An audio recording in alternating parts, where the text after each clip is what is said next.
Som. Bom, boa tarde a todas e todos. Eu acho que a gente já vai dar início aqui à nossa atividade. Primeiramente, fora Temer, sempre. E um ponto, eu só queria dizer, apresentar a Fundação Lauro Campos. A quem não conhece, meu nome é Rodolfo, eu sou assessor de comunicação aqui da Fundação Lauro Campos.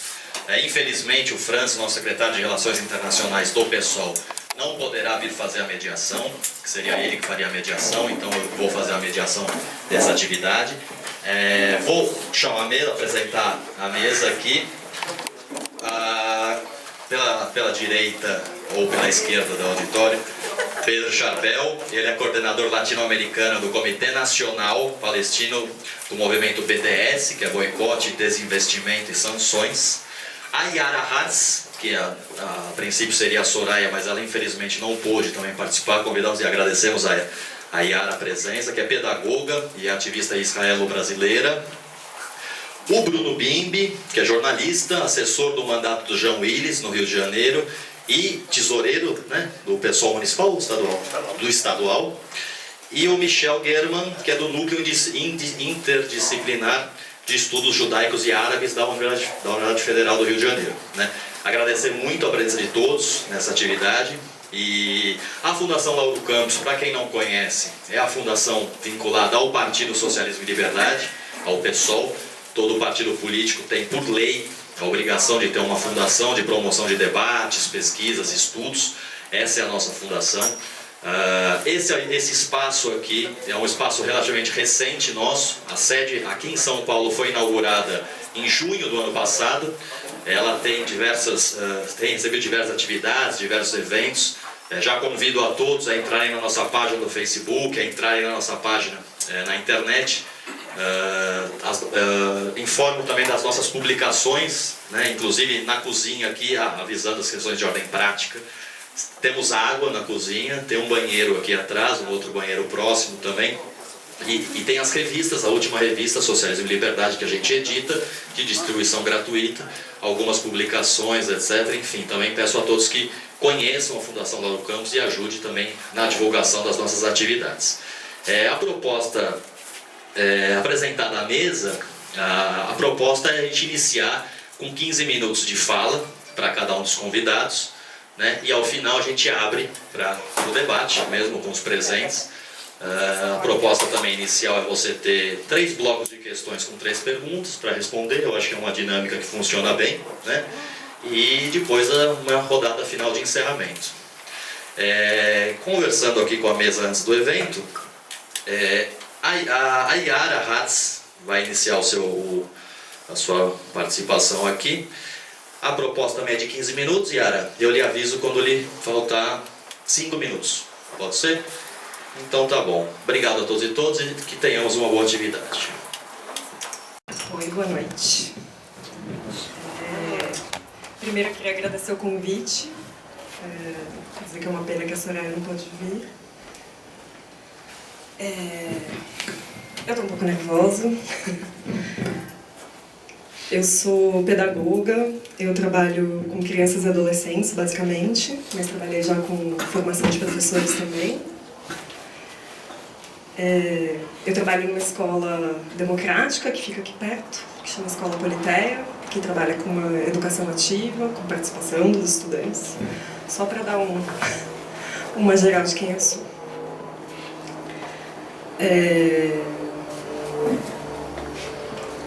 Todas as escolhas que eu tenho feito na minha vida vêm no sentido de poder entender esse mundo e saber agir nesse mundo de uma maneira transformadora, tanto na minha vida profissional quanto no meu ativismo.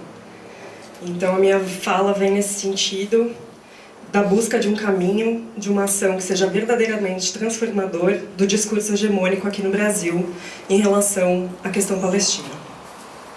Eu sei que esse objetivo é gigante, mas mais gigante é a vontade de apoiar um grupo e ações que levem a uma transformação real da situação na Palestina.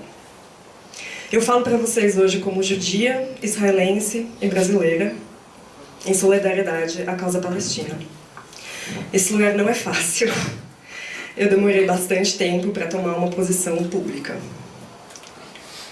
E eu vou falar um pouquinho desse meu caminho. Para mim é importante contar um pouco sobre o meu processo. Venho de uma família de esquerda, aqui e lá. Cresci aqui no Brasil em um movimento juvenil judaico-sionista, indo visitar minha família em Israel a cada 2 anos. Cresci reproduzindo frases como "nós temos o direito de nos defender". Hoje sei que essa frase é uma construção e que o Estado de Israel é quem sustenta a situação da maneira como está. Mas me levaram muitos anos para descobrir isso.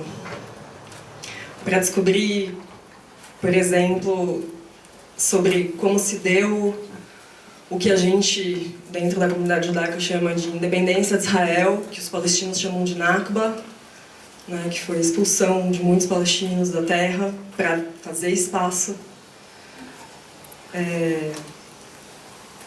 Não posso explicar a dor de ter perdido o que me inventaram, uma história. E a dor de ter reproduzido essa história mais ou menos até os meus 18 anos.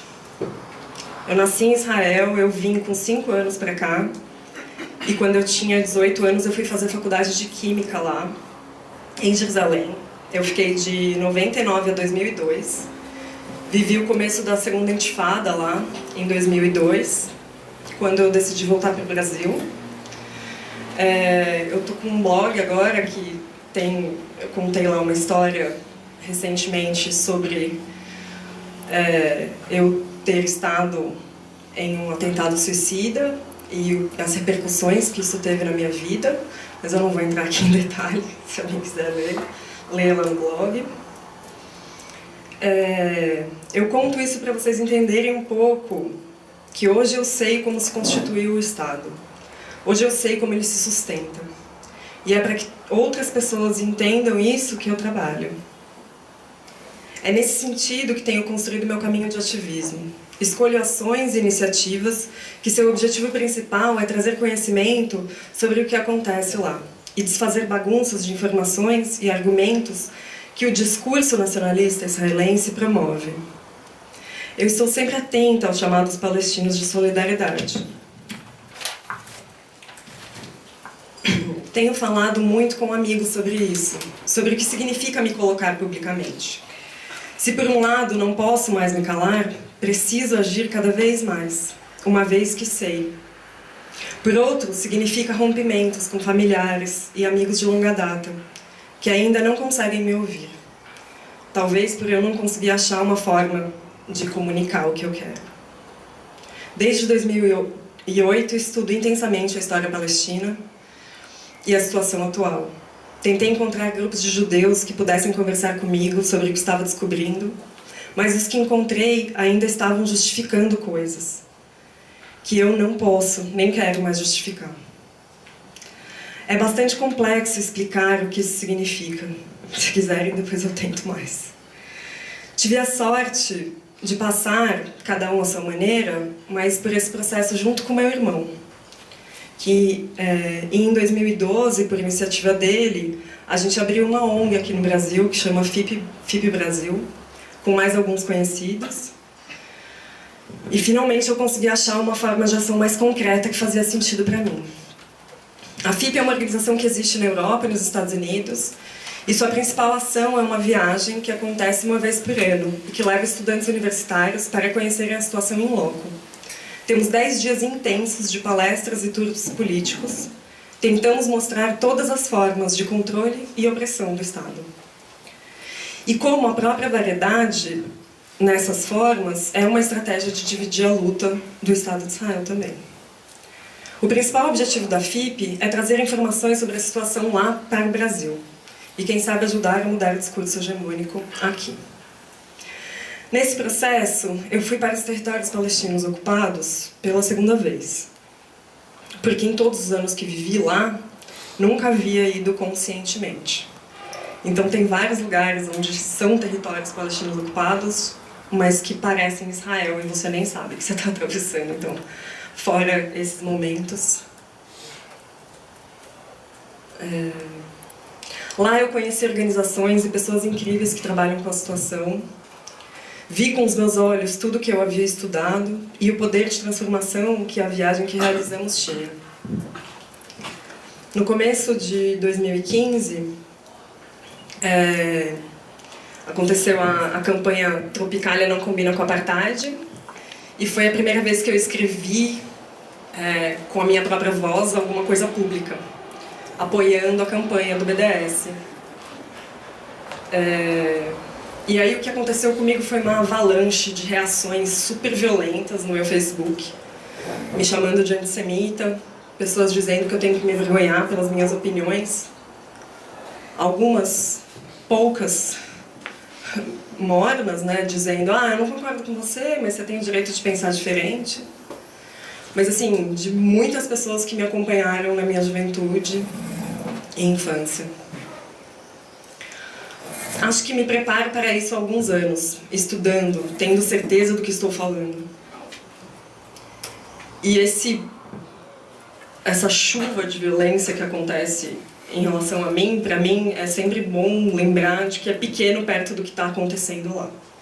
Eu acho importante falar para entender o quanto que é difícil para um judeu se sentir seguro para expressar uma dúvida ou uma crítica às ações do Estado de Israel.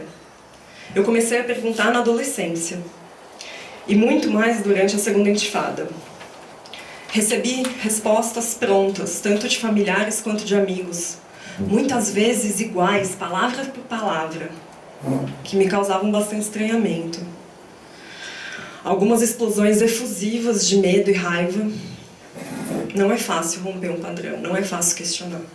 Não é fácil buscar resposta em outros lugares. Você começa buscando as respostas do que é conhecido. Eu gostaria de falar sobre a tentativa de transformar qualquer crítica ao Estado de Israel em antissemitismo. Ou mesmo um questionamento. E para mim isso é uma tentativa muito mentirosa. Ela usa o medo das comunidades judaicas e a culpa ou o medo da comparação com o nazismo de países ocidentais. Isso diminui o olhar que se tem para casos reais de antissemitismo e tira o foco das políticas racistas e opressoras do Estado de Israel. Acredito que as campanhas do BDS são ações com grande alcance no Brasil e no mundo.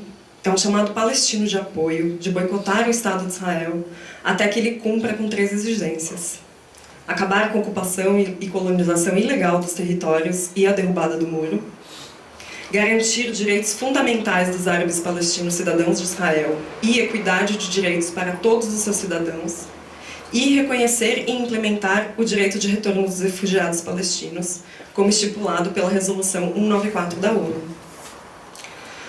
Para terminar, eu dei mais um passo nesse caminho em 2015, quando participei de uma reunião internacional com organizações judaicas que se opõem às políticas do Estado de Israel, onde decidimos fundar uma rede internacional que se chama SEDEC, que significa fissura, rompimento. Decidimos criar essa rede para agirmos nos apoiando e assim conseguirmos um maior alcance de nossas ações. Eu sou parte dessa rede, eu não falo em nome dessa rede. Exemplo de algumas organizações que fazem parte é o JVP, o Jewish Voice for Peace, por exemplo, e o Boycott from Within, que é o boicote de dentro de Israel. Então existem israelenses que fazem parte dessa rede também. Tá, vamos terminar. Além de trabalharmos em solidariedade com o povo palestino, e aí esse é um ponto que eu acho importante terminar com ele, é que essa rede, uma das coisas que a gente quer fazer é falar como o sionismo não é a única forma de judaísmo. E que existem outras formas de judaísmo que ficam muitas vezes desconhecidas ao mundo. É isso.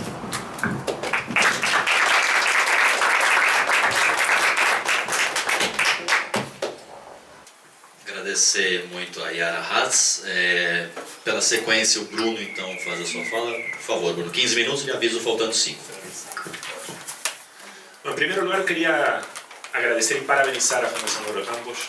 É a primeira vez que o PSOL, eu acho que talvez a primeira vez que um partido de esquerda no Brasil aceita fazer um debate sobre o conflito israelense-palestino, sobre o BDS, ouvindo diferentes opiniões e não escondendo debates que existem no interior da esquerda, né?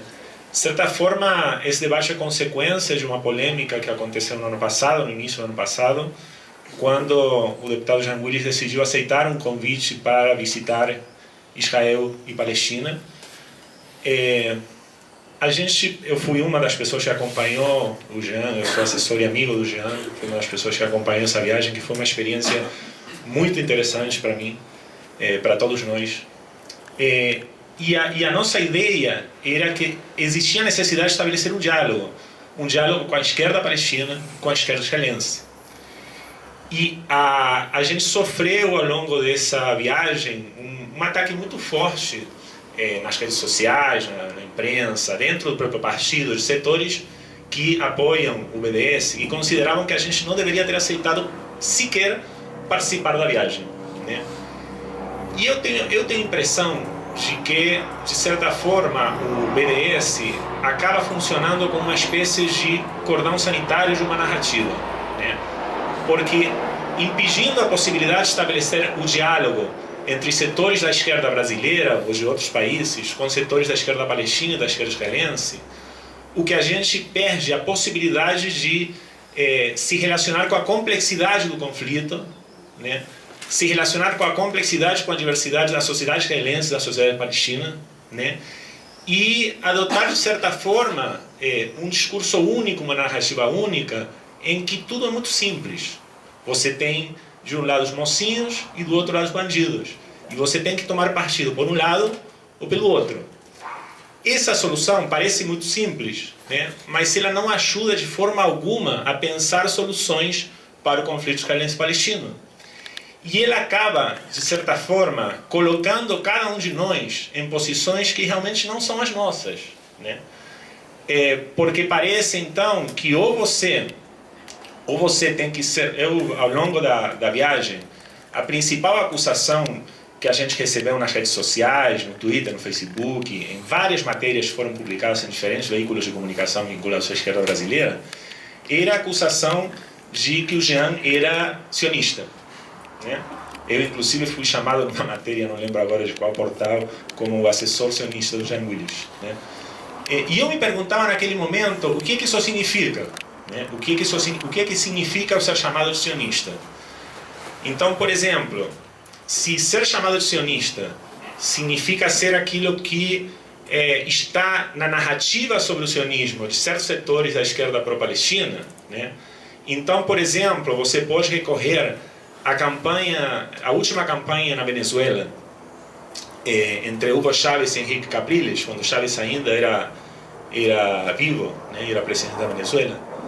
Todos os veículos de comunicação estatal da Venezuela foram usados para acusar, divulgando diversas matérias, acusar o Henrique Capriles de duas coisas: de judeu, de sionista e de homossexual, né? Essas eram as duas palavras que eram usadas. Capriles é o nosso inimigo porque ele é sionista e porque ele é homossexual, né? Eu vou deixar de lado a acusação de que ele é homossexual, eu sou homossexual, né? Mas eu vou deixar de lado essa acusação. A acusação do sionismo se basava na seguinte narrativa: Capriles é neto de judeus e, portanto, ele é sionista. E que é o sionismo, de acordo com essa narrativa? O sionismo é um movimento que controla boa parte dos veículos de comunicação, dos bancos, das principais empresas, do Departamento de Estado norte-americano e das principais potências europeias. Esse discurso é o discurso do protocolo do Sábio do Sião. Então, se ser acusado de sionista significa ser isso, então é claro que eu não sou sionista. Mas eu não sou sionista porque isso não existe, isso é uma ficção. Agora, se ser acusado de sionista significa defender o direito à existência do Estado de Israel, ou defender o direito à autodeterminação do povo judeu, então eu não tenho problema de ser acusado de sionista. Da mesma maneira que não tenho problema de ser acusado de pró-palestino, se ser pró-palestino significa ser a favor da existência do Estado palestino e do direito à autodeterminação do povo palestino. Então, o que eu estou colocando aqui? Que essa narrativa simples, em que há os bons de um lado e os maus do outro, os mocinhos, os bandidos, é uma narrativa que não conduz de forma alguma a qualquer tentativa de solução do conflito israelense-palestino. Então, o que eu defendo? Eu, da mesma forma que boa parte das pessoas, talvez quase todas as pessoas que a gente conheceu, tanto nos territórios palestinos quanto em Israel durante essa viagem, e o que, segundo as pesquisas, é o que querem, o que aspiram a maioria das pessoas, tanto nos territórios palestinos quanto em Israel, é a possibilidade de que existam dois estados para dois povos, que exista um acordo de paz que permita que o Estado palestino e o Estado israelense possam no futuro conviver pacificamente. Isso hoje parece uma utopia, isso hoje parece irrealizável. Agora, eu concordo que no futuro vai ser a única solução para esse conflito. E eu acho que a gente tem que tirar do meio dessa discussão, né? Tem que tirar do meio todas essas simplificações que colocam a discussão em termos de amigo-inimigo entre nós, né? Eu acho que a gente tem que evitar... Eu lembro as discussões internas, por exemplo, dentro do PSOL, né, nas quais eu era praticamente acusado de não ser de esquerda por defender essa posição. E, de certa forma, essa lógica, a mesma lógica que eu vejo em setores da direita israelense, que acusam os setores da comunidade judaica, que são a favor da Constituição do Estado palestino, de ser antissemitas. É a mesma lógica que, de um lado do outro, acaba... Eu estou um pouco tenso, né? Porque a gente enfrentou uma situação muito tensa durante... Eu peço desculpa, acho que eu estou um pouco tenso, né? Tem uma água aqui para você. Sim.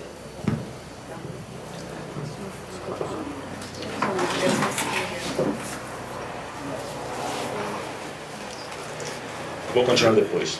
Perfeito.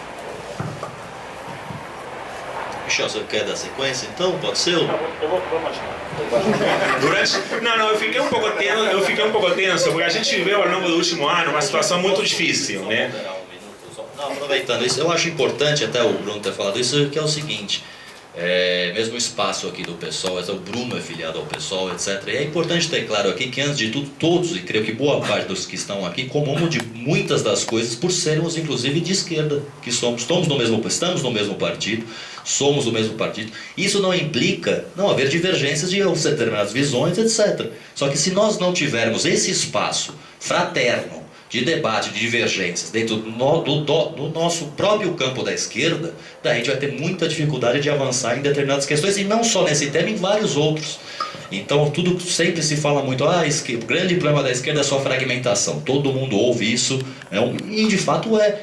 Então, se a gente não fizer um esforço de não nos fragmentarmos, a gente perde muito do que nos faz ser de esquerda e perde muito da nossa capacidade de modificar coisas que a gente acha de comum acordo que devem ser modificadas.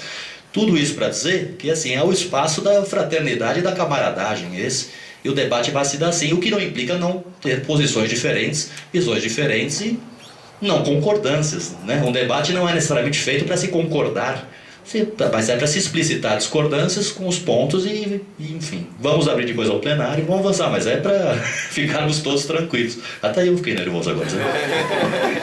Não, foi uma situação muito tensa. A gente foi xingado em plenários do partido, a gente sofreu uma situação de muita violência por conta dessa discussão. E eu lembro que quando a gente estava em Jerusalém, nós recebemos mensagens de um grupo que era um grupo de ativistas do BDS e queria ter uma reunião com a gente, né? E o Jean topou se encontrar para ouvir os argumentos, né? Para ouvir os argumentos do BDS.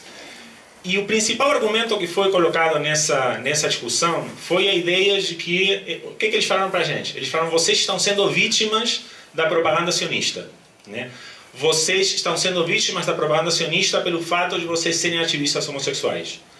Porque o sionismo utiliza o pinkwashing, né? O pinkwashing, que de certa forma, utilizar os direitos dos homossexuais para colocar os ativistas homossexuais contra os palestinos. Essa é a narrativa que a gente ouviu nessa discussão com o pessoal do BDS. E eu fiquei muito tenso, eu fiquei tenso agora porque eu estava me lembrando dessa discussão, eu fiquei muito tenso nessa conversa, e eu falei pro camarada do BDS que estava na reunião, eu não sei se você está tomando, se você tem consciência de o quanto o que você está falando é extremamente ofensivo. Por quê? Porque o que você está falando não responde apenas a uma lógica antissemita, como também a uma lógica profundamente homofóbica. Porque o que você está dizendo para mim é que pelo fato de eu ser gay, pelo fato de ser ativista do movimento LGBT, eu sou incapaz de pensar sobre qualquer assunto, eu sou incapaz de me posicionar sobre qualquer questão política de outra forma que não seja apenas a partir da minha orientação sexual. O que você está me dizendo é praticamente que eu sou um estúpido e que eu sou uma pessoa que só pensa a partir da sua orientação sexual. E essa foi a retórica que a gente enfrentou ao longo de toda a viagem. Então vamos falar sobre direitos LGBT? Eu não tenho nenhum problema de falar sobre direitos LGBT. Israel não é o paraíso dos direitos LGBT. Está muito longe de ser o paraíso. Mas a gente tivesse de alguma maneira que classificar os países, né, numa escala que vá entre aqueles em que os homossexuais são condenados a apenas morte, né, como a Arábia Saudita, o Irã e vários países da África, e aqueles em que os homossexuais têm todos os seus direitos civis garantidos, né, países como a Argentina, como o Uruguai, como a Holanda, né, e se dissessemos que os primeiros são o número 1 e os outros são o número 4, aqueles em que todos os direitos estão garantidos, a imensa maioria dos países do Meio Oriente estão no número 1. Israel estaria, de certa forma, no número 3. Em Israel, por exemplo, foi descriminalizada a homossexualidade 4 anos antes que na Inglaterra, né? A lei contra a sodomia era uma lei que vinha do Império Britânico, que foi exportada pelo Império Britânico a vários países que o Império Britânico conquistou, tanto na África, na Ásia, etc. E que durante o período do mandato britânico da Palestina, vigorou no território da Palestina. Israel revogou a criminalização da homossexualidade, se não me engano, em 64, por uma decisão da Justiça. Depois foi revogada a lei pelo parlamento. 4 anos depois, essa legislação foi revogada na Inglaterra. Hoje em Israel as pessoas transexuais têm direito a fazer mudança de nome, ou seja, tem uma situação parecida ao que a gente está propondo aqui no Brasil com a lei de identidade de gênero, tem direito à cirurgia de transgenitalização. Os casais do mesmo sexo têm reconhecidos praticamente todos os seus direitos civis, embora não exista em Israel o casamento civil. Tem legislações que protegem contra a discriminação no trabalho, etc. Quer dizer, realmente a situação dos direitos da população LGBT é muito melhor do que na maioria do entorno, né? Na maioria do Meio Oriente, nós somos condenados ou à prisão ou à morte, né? Essa é a realidade que a gente vive. Tudo isso é verdade, e a gente sabe de tudo isso. Mas pensar que a gente vai determinar a nossa posição sobre um conflito territorial a partir da nossa orientação sexual é apenas uma subestimação com uma alta dose de preconceito homofóbico e, ao mesmo tempo, tem uma alta dose de antissemitismo na ideia de que os judeus são incapazes de fazer uma coisa boa sem que por trás tenha um objetivo ruim, né? Porque o conceito de pinkwashing é isso.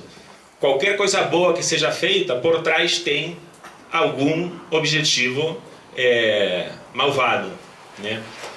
Toda narrativa que a gente encontra nessa discussão tem esse grau de simplicidade, né? Então, por exemplo, quando a gente discute sobre sionismo, eu sou uma pessoa muito curiosa, né? A Moisés diz que a curiosidade é necessária, não só é necessária para o pensamento científico e para a literatura, como também é, de certa forma, um imperativo moral. Eu acho que eu concordo com essa ideia. E eu, como eu sou uma pessoa curiosa, eu militei na esquerda durante toda a vida, né? Eu tive no passado posições muito diferentes das que eu tenho hoje sobre essa discussão. Mas a minha curiosidade me levou, da mesma forma que ele me levou no ano passado a acompanhar o Jean naquela viagem, me levou também a ler muita bibliografia, a estudar, a conversar com muitas pessoas, a tentar formar a minha própria opinião. E isso não tem absolutamente nada a ver com o meu ativismo no movimento LGBT. Isso tem a ver com o meu interesse por conhecer situações em outros lugares do mundo e por formar posições políticas sobre diferentes assuntos, né? E eu acho que isso é importante. E eu acho sim que e eu concordo nesse sentido com a fala que me precedeu, eu acho sim que há uma utilização do conceito de antissemitismo por setores das direitas israelenses, da direita da comunidade judaica, em que o mote de antissemita é colocado a qualquer pessoa que faça uma crítica pública à política do Estado de Israel. Isso sem dúvida existe, né? Isso, até o Michel sofre isso, e várias pessoas que eu conheço da comunidade judaica sofrem isso, né? Mas ao mesmo tempo também é verdade que existe a operação contrária, né? Que é justificar qualquer tipo de narrativa ou de discurso antissemita como sendo apenas uma crítica ao Estado de Israel, que é, por exemplo, o caso que eu trouxe aqui na discussão sobre a campanha contra Capriles na Venezuela, né? Em que, olha até que situação perversa, Capriles será acusado de ser sionista pelo fato de ser neto de judeu, mas Capriles é católico, né? Capriles professa a religião católica. O único argumento para dizer que ele era sionista é que ele era neto de judeus. Eu acho que o debate entre nós precisa eu acho que o debate entre nós precisa tirar do meio todas essas simplificações, né? E precisa tentar entender a complexidade de situações que são muito mais contraditórias, né? Porque assim muitas tragédias, né? E assim muita dor e muito sofrimento nessa história, né? E é verdade que existe uma imensa dor e uma imensa tragédia dos milhares, por volta de 750 mil palestinos que tiveram que abandonar as suas terras durante os primeiros anos do conflito depois da formação do Estado de Israel. Como também é verdade que existiram no mesmo período uma quantidade semelhante de judeus que tiveram que abandonar suas terras, suas casas de propriedade nos países árabes onde habitavam. O conflito em si foi um conflito que provocou muita dor e muito sofrimento e que continua provocando até os dias de hoje, e que é extremamente complexo. Agora, a maneira de analisar esse conflito não pode ser apenas tomar partido desde posições em que você está de um lado, você está do outro, porque você pode ao mesmo tempo ser a favor do reconhecimento do direito à existência do Estado de Israel e ser a favor do direito à existência do Estado palestino. Você pode ser pró-Israel e pró-Palestina ao mesmo tempo. E há muita gente na Palestina e há muita gente em Israel que é pró-Israel e que é pró-Palestina. A discussão é muito mais complexa.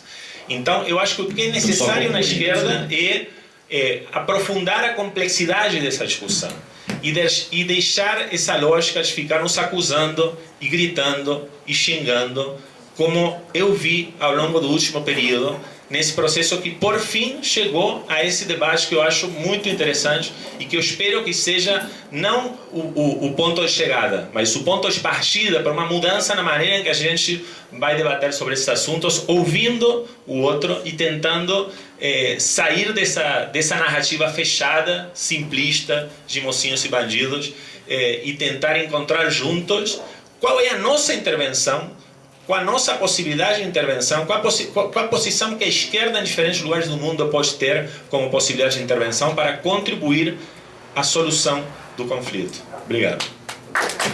Obrigado, Bruno.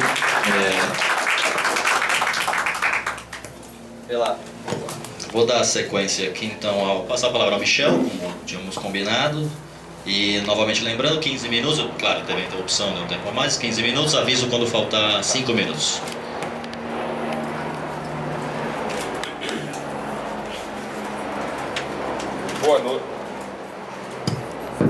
Boa noite.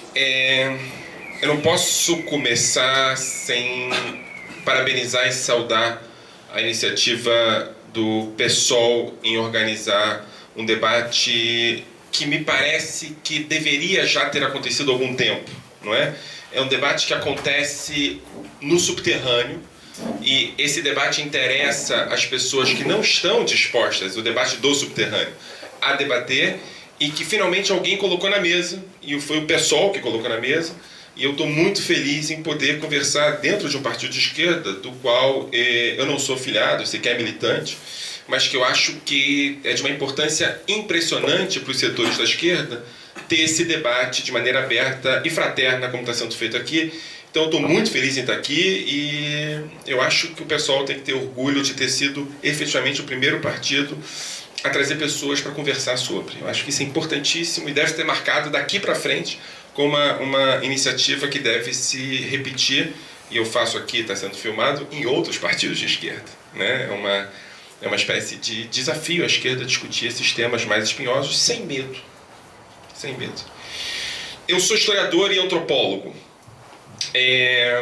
mas por algum motivo a história dominou o meu cérebro e a minha forma de pensar e ser, né?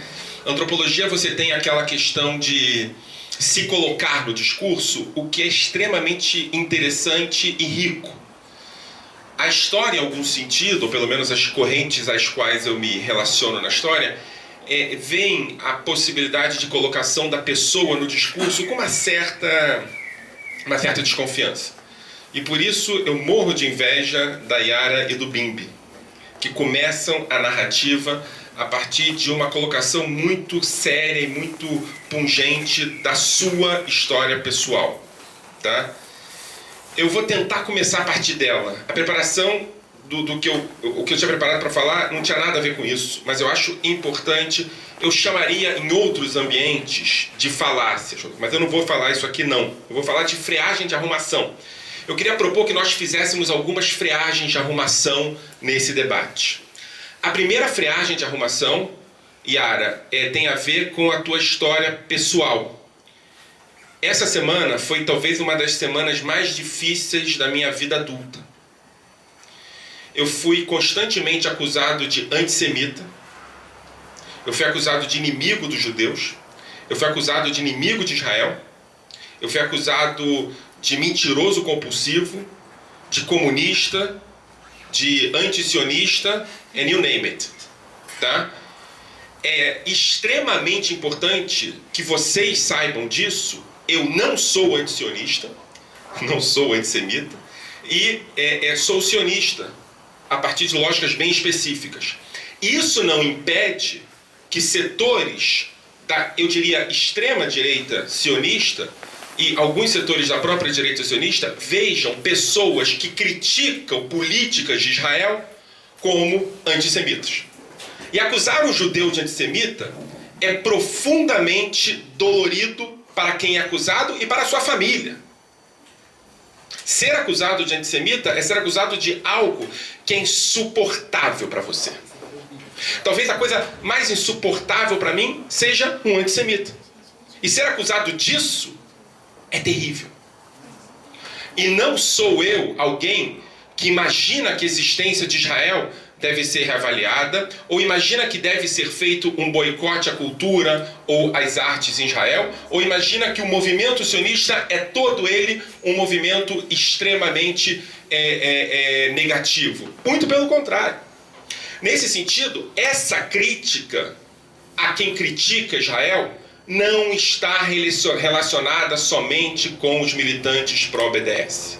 Está relacionada com aqueles militantes que imaginam outra possibilidade de resolver o conflito palestino-israelense, e é uma crítica extremamente eficiente no sentido de que dói, ofende, machuca, e faz com que aquele que seja ofendido, se não for muito forte, não tenha muita certeza do seu caminho, se retire, vá embora, abandone o campo de batalha.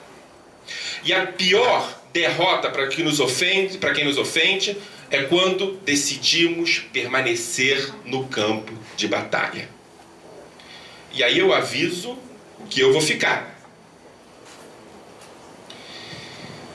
E a freagem de arrumação, nesse sentido, vem do lugar em que perspectivas que avaliam que o sionismo desaparece quando começa a crítica a Israel é uma falácia. É uma falácia defendida por alguns setores anti-sionistas pungentes e por setores da extrema-direita sionista. Criticar o Estado de Israel não é um elemento que transforma o crítico no inimigo de Israel. Muito pelo contrário. É um crítico de Israel que vai avaliar as possibilidades de entender outras formas de resolver o conflito. Ora, e aqui tem o primeiro momento em que perspectivas específicas de elementos de prática anti-sionista específicas se juntam à extrema-direita sionista. No momento em que se classifica aqueles que se colocam críticos ao governo e à política do Estado de Israel como inimigos de Israel. Nesse sentido, alguns discursos de algumas pessoas do BDS fazem eco com discursos da extrema-direita sionista. A extrema-direita sionista deslegitima o crítico. Bibi Netanyahu chamou nas últimas eleições, nas penúltimas eleições, o partido de centro-esquerda, Mahané Tsioni, o campo sionista, de campo anti-sionista. Porque o campo sionista falava na retirada dos territórios ocupados. Ora, Bibi Netanyahu, acusando judeus de anti-sionistas quando criticam Israel, está em algum sentido no mesmo lugar daqueles que acreditam que não há espaço no sionismo para se criticar o Estado de Israel.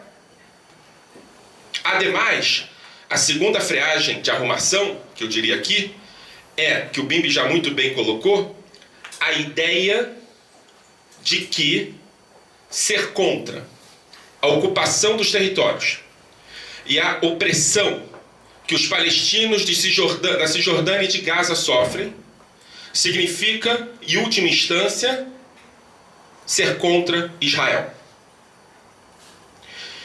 A ocupação dos territórios de 67 é intolerável e indefensável. Na minha opinião, uma prática que, a médio prazo, destruirá a sociedade israelense por dentro. Setores da direita sionista me consideram, por isso, anti-sionista. Setores do BDS me considerariam o que eu estou falando como sionista. Nessa perspectiva, ou sionista que deve ser boicotado. Nessa perspectiva, para o BDS, ou setores do BDS, pelo menos aqueles que eu estudei, e para a extrema-direita sionista e setores da direita sionista, Israel são os territórios ocupados. Não sei se vocês me entendem. A ideia de que quando se fala sobre sociedade israelense, está se falando somente sobre territórios ocupados. Nessa perspectiva, a impressão que o BDS dá é que quando se fala sobre Israel, se fala de territórios ocupados. E a impressão que a extrema-direita sionista dá, e que a direita sionista, alguns setores dá, é que quando se fala de Israel, se fala de territórios ocupados. Estão no mesmo campo de atuação. O terceiro elemento fundamental.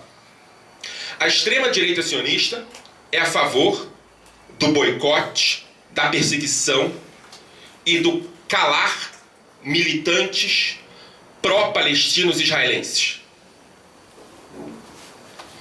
Exemplos? Davi Grossman, recém-vencedor do prêmio Booker Alemanha.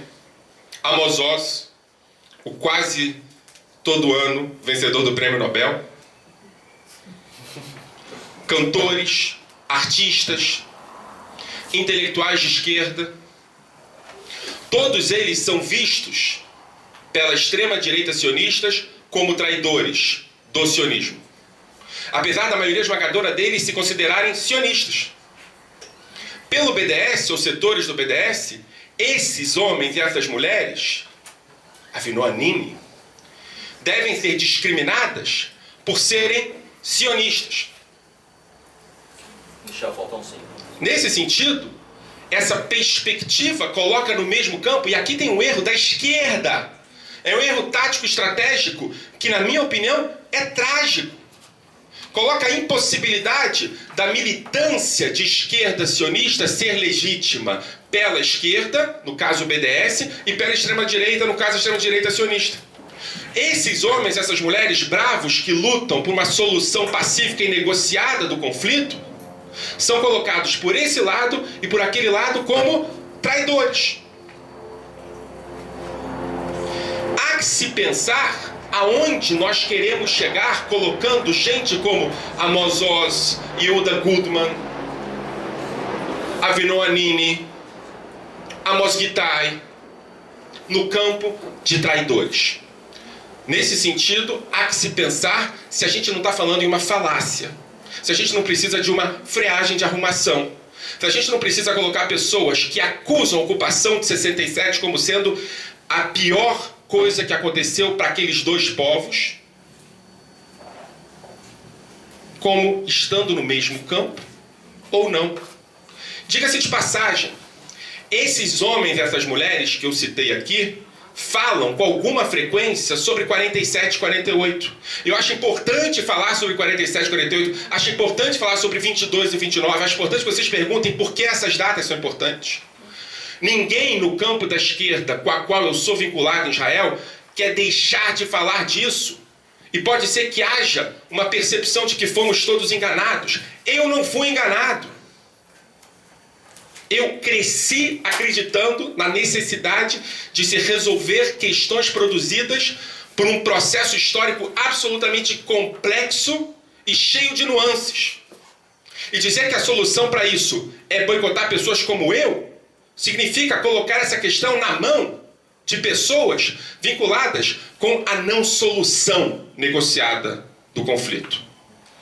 Por último, a gente está falando aqui de conceitos que são conceitos gerais. Nacionalismo, a laicidade, conflito, território. Um dos elementos principais e que colocam também defensores do BDS e da extrema-direita no mesmo barco é a noção de que é tudo excepcional. De que ninguém sofreu tanto quanto nós, judeus e palestinos. E de que não há outro nacionalismo mais cruel do que esse. E de que não há outro terrorista mais cruel do que esse, dependendo da narrativa de onde vem. E a dimensão de excepcionalidade nos impede de colocar o conflito palestino-israelense num lugar em que a esquerda criou, que é o debate sobre condições materiais de resolução de problemas colocados por nós. Eu estou falando aqui do materialismo histórico, do materialismo dialético. Eu não estou falando aqui de referências metafísicas vinculadas à percepção da vitimização absoluta judaica da extrema-direita e palestina de algum tipo de esquerda que, na minha se desvinculou da esquerda. E é por isso que eu estou falando sobre isso aqui. A dimensão da excepcionalidade que está desquitada de relações como, por exemplo, de historiadores como Aruri, ou historiadores como Rashid Khalid, ou o próprio Eduardo Said. Esses homens todos, escritores, intelectuais, são jogados pela janela. É como se a tradição intelectual que analisa o conflito a partir da ideia de que ele foi produzido a partir de condições materiais e não excepcionais, e que deve ser resolvido a partir dessas condições, e essas três condições que a Yara colocou são as três condições que eu acho que também têm que ser resolvidas, nos coloca na situação de ser ou não progressistas, de ser ou não de esquerda. E não resolver um milagre absoluto de que boicotando Amos Oz, ou esperando o Messias chegar, ou invadindo todos os territórios, ou expulsando todos os judeus, a gente vai resolver o conflito.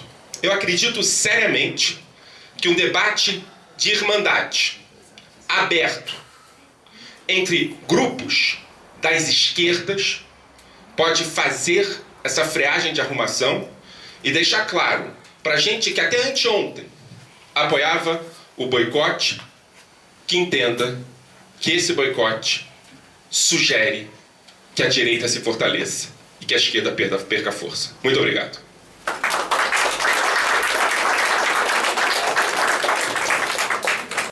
Que entenda que esse boicote sugere que a direita se fortaleça e que a esquerda perca força. Muito obrigado.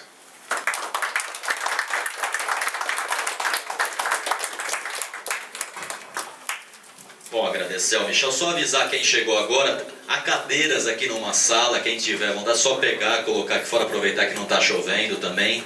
Tem um banheiro aqui, enfim, tem cadeiras vagas aqui, mas tem mais cadeiras também na sala. Dando sequência aqui então à nossa atividade, vou passar a palavra ao Pedro Charbel, 15 minutos, lhe aviso faltando 5 minutos, o microfone está aqui.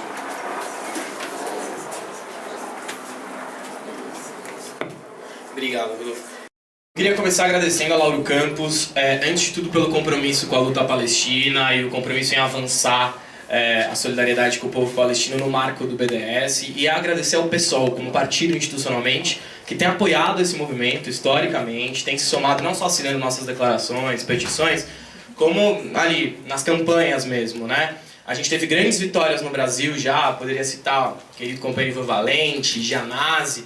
O Ivan foi responsável por um informe que deu muitas das informações que a gente tem sobre os vínculos da indústria militar de Israel com o Brasil. Foi graças a esse informe que a gente conseguiu fazer cair um contrato que a Elbit, que é uma empresa israelense, tinha com o governo do Rio Grande do Sul.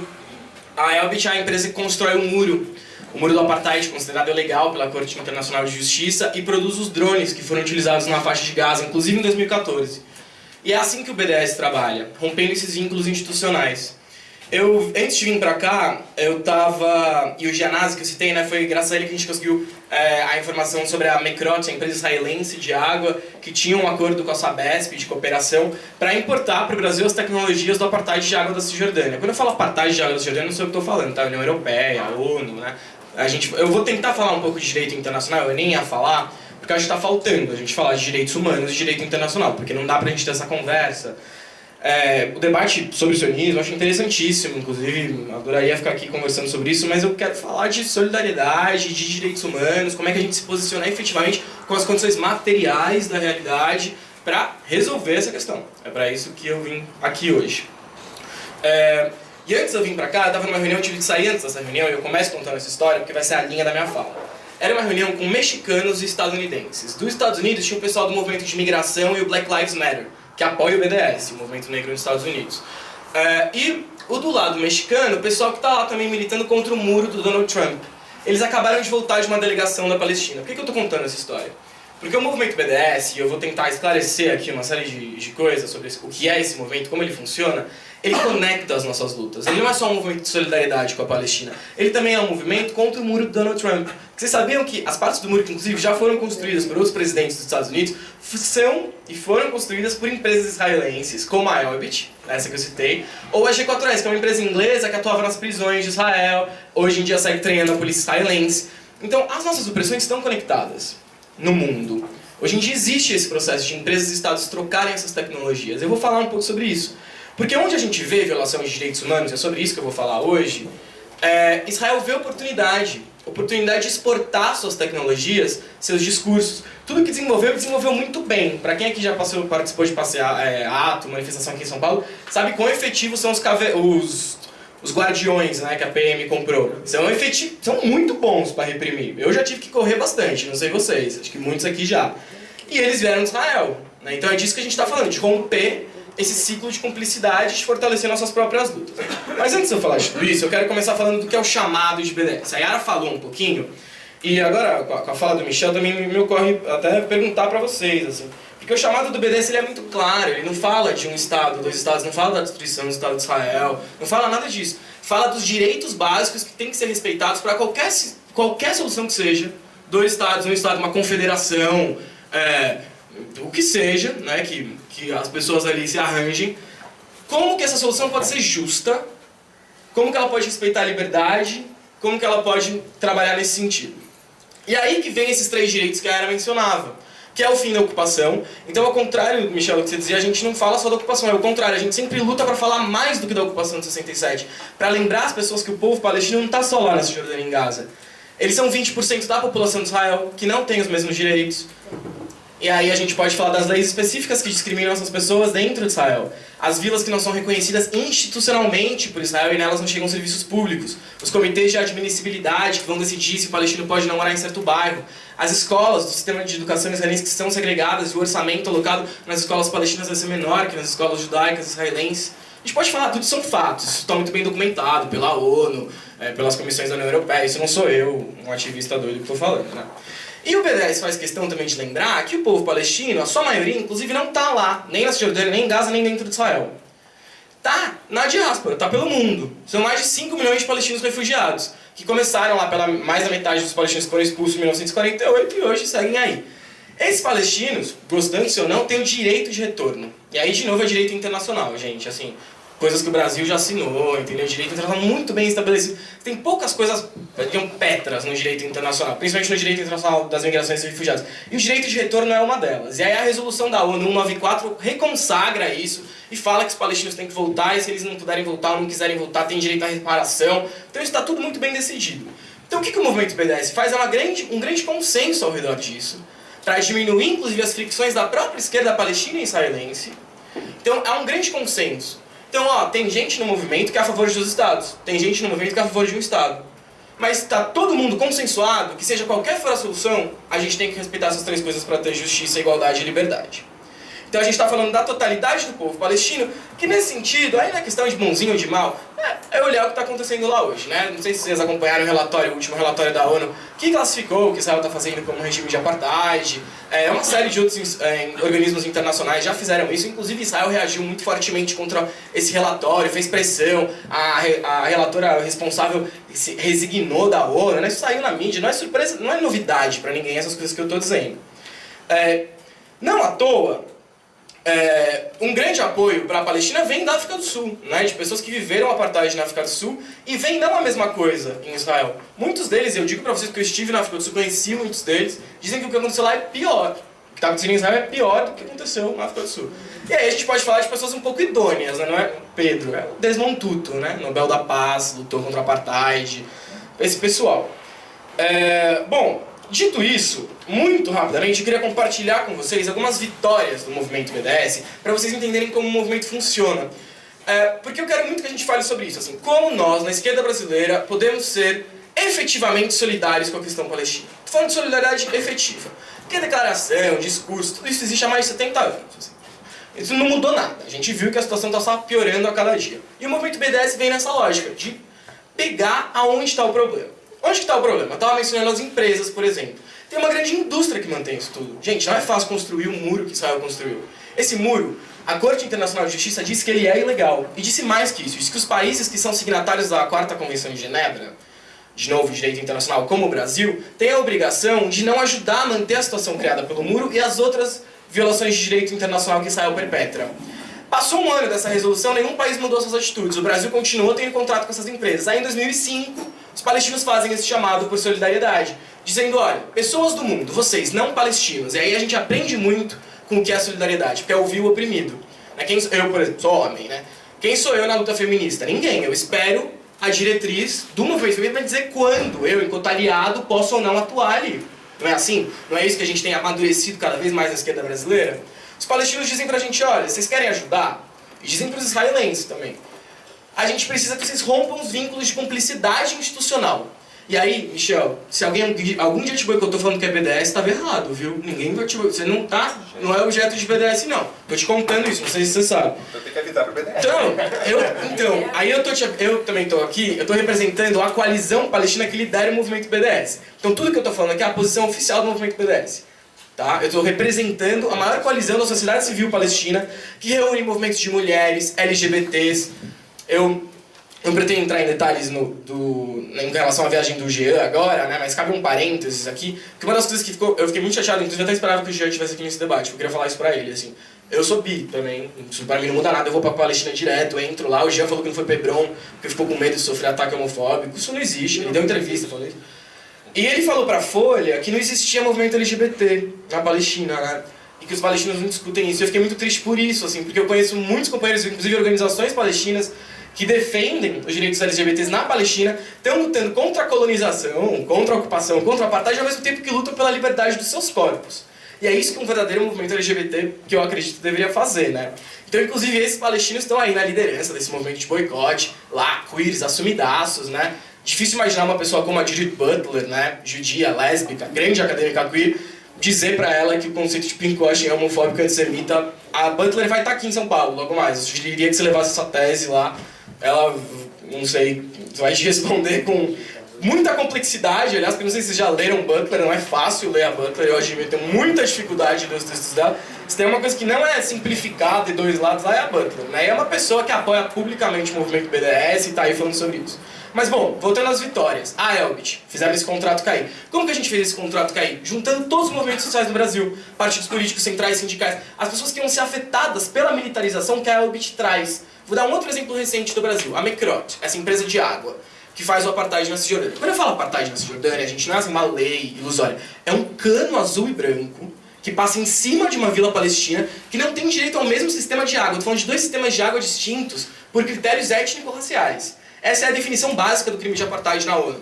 O crime de apartheid ele não é definido no que aconteceu na África do Sul, é definido desse jeito que eu falei. Textualmente, vocês podem entrar lá e olhar. Então, a Mecrot, na Bahia, estava lá com um acordo de cooperação com o governo baiano. O que os movimentos fizeram lá? Denunciaram que o que falta na Bahia, o que falta no Nordeste brasileiro, o que falta na Palestina não é água, é justiça. E juntos, esses movimentos conectaram suas lutas e fizeram esse acordo cair. E é assim que o movimento tem trabalhado no âmbito cultural e acadêmico. Não é, e eu vou falar isso talvez várias vezes hoje, porque talvez vocês voltem a ignorar que eu falei isso. Eu já falei isso várias vezes em vários espaços. Não é um boicote contra indivíduos israelenses ou judeus. Isso não é BDS. O BDS boicota vínculos institucionais. O que a gente queria era que o Jean não fosse na Universidade Hebraica, porque é uma universidade que está vinculada com o apartheid. E se vocês perguntarem, por exemplo, para Nurit Pelé, que é uma acadêmica da Universidade Hebraica, talvez vocês conheçam, uma das grandes acadêmicas da educação, isso é uma referência internacional. Ela vai dizer, eu sou acadêmica aqui, por favor, boicote a minha universidade. Essa universidade tem parte do seu campus em território ocupado de 67. Ela produz a tecnologia e o discurso utilizado pelo exército. Ela apoiou o massacre de Israel em contra da faixa de Gaza, em 2014. Se trata de vínculos institucionais, não de pessoas. Eu vou talvez repetir isso várias vezes. Não são pessoas, vínculos institucionais. Vínculos institucionais. E aí, por isso que a gente tem um monte de gente apoiando esse movimento. Gente das exatas, biológicas, Stephen Hawking, negou receber um prêmio, sabe? Porque era um prêmio que estava vinculado com o governo, com as políticas, com o Estado, com instituições cúmplices. Você tem pessoas que aí todo mundo conhece, Angela Davis, Ilan Pappé, que é um historiador israelense, que ainda não foi citado aqui, também apoia o movimento. Você tem a Universidade de Joanesburgo, por exemplo, na África do Sul, eles tinham um acordo com a Universidade de Tel Aviv. A Universidade de Joanesburgo, que conhece a importância da solidariedade internacional, porque isso foi um dos grandes pilares de libertação do povo sul-africano, a solidariedade internacional e o isolamento, e na época da África do Sul era boicote contra o indivíduo, hein? E a gente não faz isso, a gente mudou, não é assim que funciona.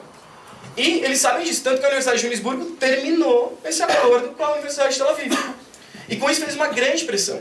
O BDS ele é tão efetivo, e aí eu podia citar vários outros exemplos, né, de grandes personalidades que apoiam. No âmbito cultural, vocês sabem, né? Roger Waters, Lauryn Hills. Inclusive o King Loach, na semana passada, não sei se vocês viram esse último filme dele. Como é que chama? Charles, como é que é o nome do filme? Daniel Blake. O King Loach não aceita nenhum convite institucional, com nenhuma ligação com Israel, ou com as violações de direitos humanos lá. E o filme dele foi passado em Israel mesmo assim. E ele declarou que ele vai pegar toda a receita arrecadada por esse filme lá e doar para o movimento BDS. Bom, para terminar, estou nos meus 12 minutos, vou conseguir terminar em tempo, eu queria falar para vocês que talvez a grande amostra de quão efetivo é o BDS, e finalmente algo está sendo feito que incomoda esse regime de apartheid, de ocupação e colonização, é que o governo de Israel tem hoje um orçamento determinado, oficial, para combater o movimento BDS. Esse orçamento existe lá, é uma pasta. O BDS é visto como uma ameaça. Eles tentaram o discurso do antissemitismo, não funcionou, evidentemente, como a gente tem dito aqui, são coisas totalmente diferentes. O BDS está contra todas as formas de discriminação, tem pessoas de todas as religiões nesse movimento. Um dos maiores braços do movimento BDS é a Voz do Dia pela Paz, que é talvez um dos maiores movimentos judaicos que existe hoje no mundo, nos Estados Unidos.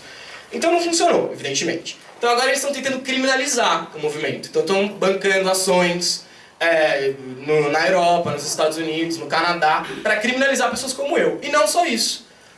Pessoas como vocês, militantes do PSOL, dos movimentos sociais aqui do Brasil, que estão descobrindo o movimento negro, o pessoal do Central Sindical, que apoia o movimento BDS, está barrado de entrar em Israel.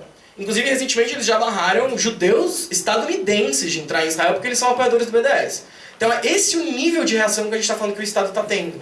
Ao mesmo tempo, por mais que a direita israelense ataque vocês, eu me solidarizo completamente com esses ataques pessoais, as atitudes que não vão em contra dessa normalização, em contra desses vínculos institucionais, que falam dessas três coisas, ocupação, direito de retorno e palestinos dentro de Israel, elas não desafiam o establishment.